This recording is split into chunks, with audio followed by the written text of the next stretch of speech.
Hi there, traders. This is Brad Gilbert with today's trading action. All right, now let's just see what's going on out there in the world of trading. US data, right? Some positive, some weak. So really, the US dollar isn't doing much, but it is sort of generally tracking lower with the upcoming Fed interest rate cutting cycle, right? Not this month or not this next meeting, but the ones after that. So that keeps a little bit of a negative tone on the dollar, but that has subsided with the ECB, Bank of England, Bank of Canada, everyone loading up for interest rate cuts pretty shortly.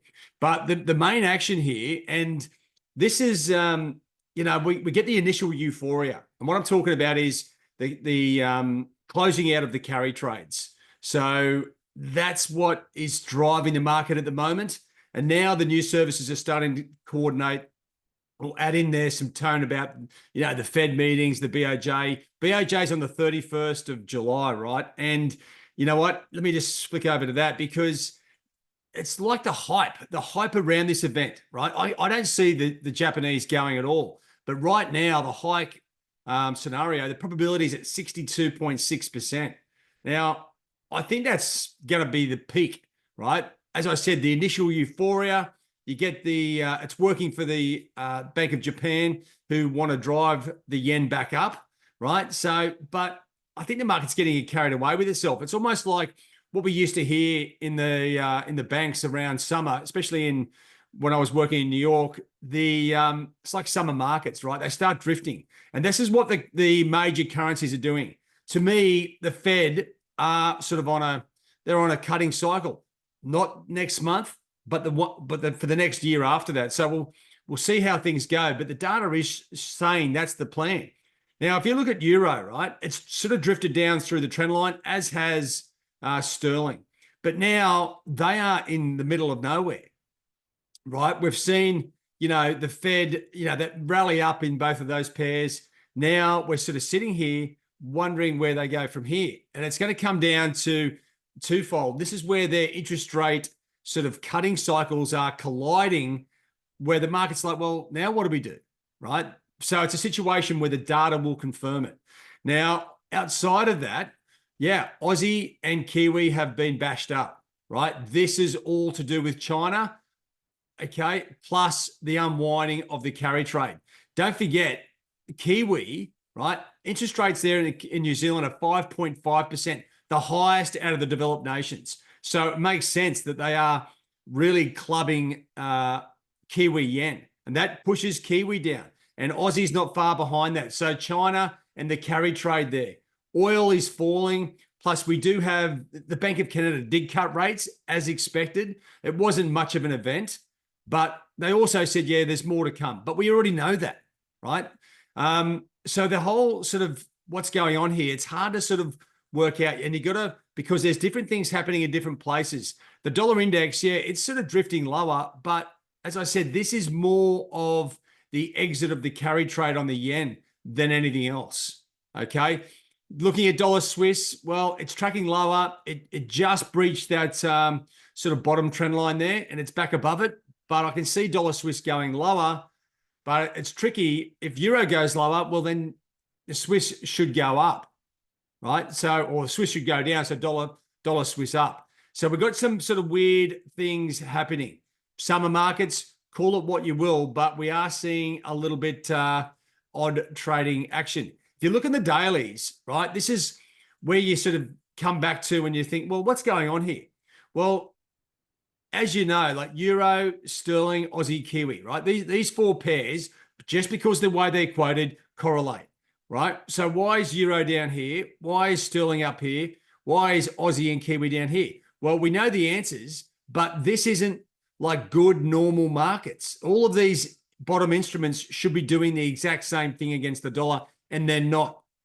And that's once again because the interest rate cycles and the various geopolitical events like the Chinese carry trade, oil up, oil down, I should say. These things that we're getting hit by multiple variables. And when you come back and start looking at the interest rate probabilities, these are a good guide. This is like an indicator, right? Like you see on your charts. Don't fall in love with these because we sort of were going in, and I was sort of talking about this a lot over the last sort of month. The RBA was definitely on a path to hiking, but the hike now is only at 21%. No change, 7.8. But if everyone else starts cutting, then that is like a hike for the Aussie. But you know what? The Aussie, so everyone got long Aussie dollars, and then all of a sudden China hits and the carry trade unwinds. And then all of a sudden everyone's sitting there holding long Aussie positions and Kiwi, and then it tanks, right? So I see this as a bit of a short-term thing. Okay, when you're looking at the charts, it's going to give us opportunities to get into these trades. But you know what? The carry trade has got a long way to go. Okay, but we've got to see what happens on the 31st of July. That's where we'll get the answers for that. And you know what? I think that the hiking scenario will unwind as we get closer to that, because it doesn't make sense to just to drive the yen up, raise rates. Well, it could mess things up. And you know what? I haven't seen an interest rate hike in Japan, but I tell you what, it's a fragile economy at best. So that's where we are. You look at the global markets and they aren't exactly easy, and the clocks are just resetting. So you can't sort of see exactly what's going on. If anything, US equity futures up. We've got a euro, sterling, Aussie, Kiwi up, and the dollar down. A risk on profile. Now, the US yields here, the treasuries, the long dated stuff's up a bit, right? So, a little bit of a dollar strength maybe. Well, maybe not. Okay, it's not exactly clear what is going on. As I said, just keep your wits about yourself. The key theme here is looking at the markets, understanding that the carry trade is the focus at the moment. But as I said, once that gets out in the market, the initial euphoria dies, and I can see this thing rallying back, right, very quickly, right? As everyone sort of gets excited, you might see people taking profit before the weekend. Or, one comment out of Japan about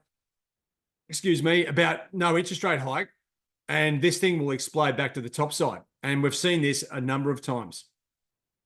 So just with what's going on, focus on the instruments that do have potentially good setups. Dollar Swiss has still got a good support trend line to use if the dollar's going down, right? And the other ones, well, they're sort of drifting. They're in drifto land, right? You look at these bottom four pairs, and if I look at these on the daily charts, okay, this isn't like super cool, man. This is like tricky.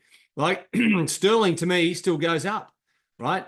They are going to be cutting a few months later than everyone else, so the interest rate differential supports sterling, but support isn't back to 128. Aussie and Kiwi have been completely bashed up. Do they keep going? Potentially, but it's going to depend on what the Japanese officials do on the 31st of July, right? So if anything, just keep, this is like one of those situations where as much as you want to get in, look for good levels, right? And if I just come over here and get up the yen crosses, you can start to have a look here, and you see on the hourlies, right? It's already exploded. So maybe you look at these instruments and you go, yeah, well, where can I get in here, right? If you're getting into these instruments at these levels, you're going to come unstuck, right? You need huge parameters for your stop loss, like getting short back towards these, back towards the cloud is the smart play, right? That's what you could be waiting for. Or go to your daily charts on the yen crosses and just track these. Now, you don't have to sort of get worried that you've missed it, because as I said, these things can bounce very quickly. And if you're looking for opportunities, well, we do have a couple here, right? These bottom three. Now, euro yen, yeah, it's about to sort of break through the bottom part of the cloud, or it sort of is. And if anything, sterling yen and Swiss yen are yet to break through the bottom of the cloud. And they could be the ones to be looking at, right? It makes complete sense, because like all these 6 yen crosses all correlate, because they're all quoted the same way, right? So that's where I can see a little bit of action there. They are all overdone, right? Yeah, for sure. But so we could expect a bounce. So either sell on rallies or sell on a break of those support lines, which is the cloud. And that's all you can do, right? Keep it real. You're going to get a big move. So small trade size, give yourself a decent size stop loss to sort of get into the trade and maintain the initial volatility. As I said, I expect these move to sort of unwind a bit as we head into the weekend. Just a bit of take profit. Don't forget, we have still got like 6 days before the Bank of Japan meeting. That's a long time in the currency markets to hold a short position on the proviso that they are going to sort of hike or be at least hawkish. I'll tell you what, if they aren't, these things are back where they are. I don't think the Bank of Japan could afford not to be at least hawkish. But you know what? That's pretty much factored in. The actual hike, that probably isn't at this stage. But once again, you come back and start looking at these probabilities, interest rate probabilities. We're starting to get a lot of convergence with various central banks on policy. Was initially the Fed that were all geared up, ready to go, but now it's like, okay, it's showtime. Everyone's ready to start cutting rates. I don't think many of them are really that inclined, but you look at the Fed's probability distribution here. No change on the 31st of July. Funnily enough, the same day as the Bank of Japan. Would make sense for the Fed. I mean, if they cut and the Bank of Japan hiked, it would be epic. You'd see like a 600-point move. But coming into after this next meeting, there's cuts across the board, right? So still, I think the dollar will shine as the best trade, selling dollars. But right now, it's a little bit tricky with various events going on.